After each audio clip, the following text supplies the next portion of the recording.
Thank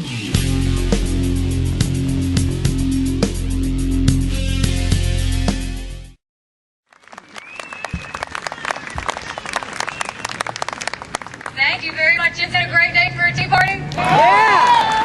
God smiled on us with this weather. I want you to know that I was in Myrtle Beach this past weekend, and the press came and asked me, he said, what do you think about these tea parties? Do you really think they mean anything? Tell the people in Myrtle Beach, does this mean anything? Yeah!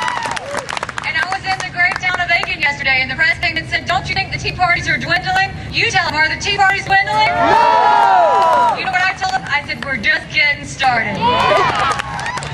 Like you said, I'm Nikki Haley. I was born and raised in a small town in South Carolina. I was the daughter of immigrant parents that remind us every day how blessed we were to live in this country. They loved the fact that you could start something, work as hard as you wanted to, be as successful as you wanted to be, and nothing was going to get in your way. They started their business out of the living room of our home, and 30 plus years later, it was a multi-million-dollar company. But the thing I can tell you is there was never a day that it was easy. There was never a day we didn't worry. There was never a day we didn't look at yesterday and say, what could we have done better? Or look at tomorrow and say, how are we going to make it? I went on and graduated with a degree in accounting from Clemson, worked for a corporation in Charlotte, and I came back home to the family business. The one thing we consistently noticed in our family business, time and time again, was how hard it was to make a dollar and how easy it was for government to take it. I got incredibly frustrated and I decided to run for the State House. I had never been active in party politics, had never even so much as run for student government, and ended up defeating the longest serving legislator in a Republican primary. And I've spent the last 6 years trying to prove to people in South Carolina that they made a good decision. But let me tell you what we are seeing on all of our state levels. What we continue to see on the federal level is that government has no value for a dollar. They don't understand that people paid this money in. They don't understand how they spend this money matters. I started to notice a lot of wasteful spending in South Carolina, as we've all started to notice across the country. But I want to tell you a story about what happened to me in South Carolina. I noticed that legislators were passing a lot of votes by voice. They were not putting their name with their votes. And every time I saw a bill across the desk, those were dollar signs. They were growing government, and they weren't allowing the people to see the spending habits of their legislators. But it finally came to a head. We were dealing with a bill that dealt with cost of living increases for state employees and retirees. At the last minute, the legislator slipped in an amendment that would give legislators retirement perks. Not uncommon, they will do that, but I think everybody needs to know exactly which legislators voted for it and which ones voted against it. Instead, they read it across the desk, it passed overwhelmingly, and to this day you cannot find one legislator that says they voted themselves a pay raise. I got upset and I filed a bill the next day that said anything important enough to be debated on the floor of the House or the Senate is important enough for you to know how your legislator voted. There was a thank you. There was a report that came out that year. Of all the bills passed in the South Carolina House, only 8% were on the record. Of all the bills passed in the South Carolina Senate, only 1% was on the record. So I went to people of my leadership and I said, we should do this. If we do this, this will make us accountable. The people will start to trust us again. This is the painful part. My Republican leadership came back and said, put the bill away.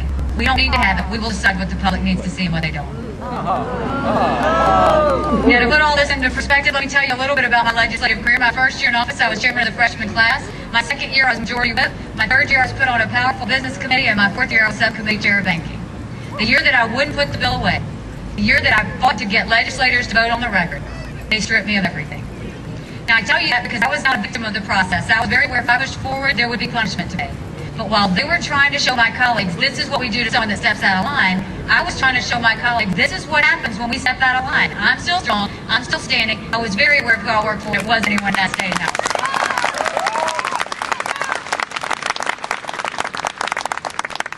2 years later, with lots of cuts along the way, 2 weeks ago, we passed a bill in the House overwhelmingly. It will make every single bill on the record in South Carolina today.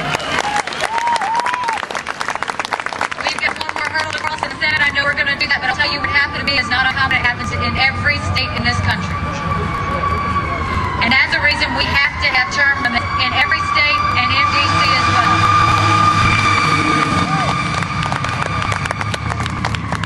When we put term limits in place, we will have fresh faces, fresh voices, and fresh ideas working for the people of our states and for the people of this country. We have to have it.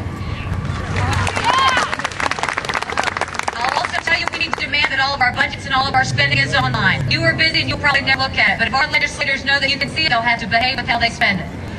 Compare it to a teacher in the classroom. When the teacher's in the classroom, the kids are fine. When the teacher walks out of the classroom, what happens? The kids cut up a little bit. I want you to be the teacher in the classroom. You need to see how every federal and how every state dollar is spent so that we can start holding our elected officials accountable. I've said often, the 2010 elections are going to matter on the state and federal level in more ways than we've ever seen. We can no longer elect people because they look good in a picture and they hold a baby well. If they're not fighting for you, they don't need to be there.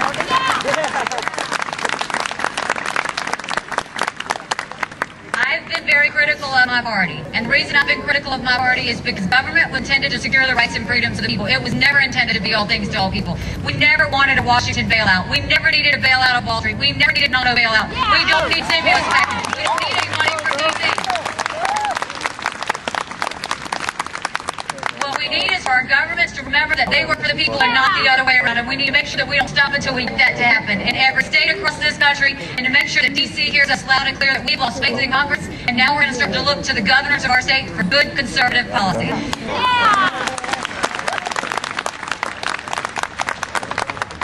The problem that we have with the Republican Party is the fact that we've got a lot of Republicans who learn the talking points and then learn the action associated with the talking points. It's about being conservative. It's about knowing the value of the dollar, and it's about them knowing it's not their money that they're spending it ours. So this is what I'll tell you.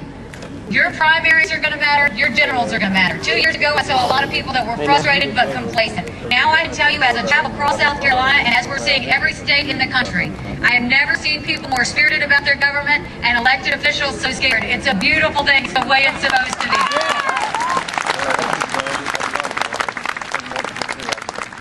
I will close by telling you this. For all of you that are in South Carolina and for all of you in Georgia, the people that we elect as governors in every one of our states are going to matter, because we have to band together. We have to fight Washington back and say, we don't want it. This is what we want. This is what we don't want. And we're not going to allow you to mandate it on our states anymore.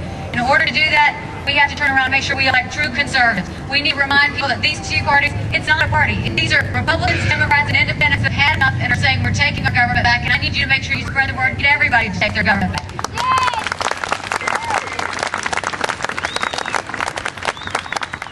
And I'll leave you with this. I am a Christian woman that understands that with God all things are possible. Yes. I am a daughter of parents who reminded me every day how blessed we were to live in this country. I am the sister of a man who fought in Desert Storm, and I still remember what it's like when we didn't know if he'd come home. I am the wife of a husband that puts on a military uniform every day and loves his job.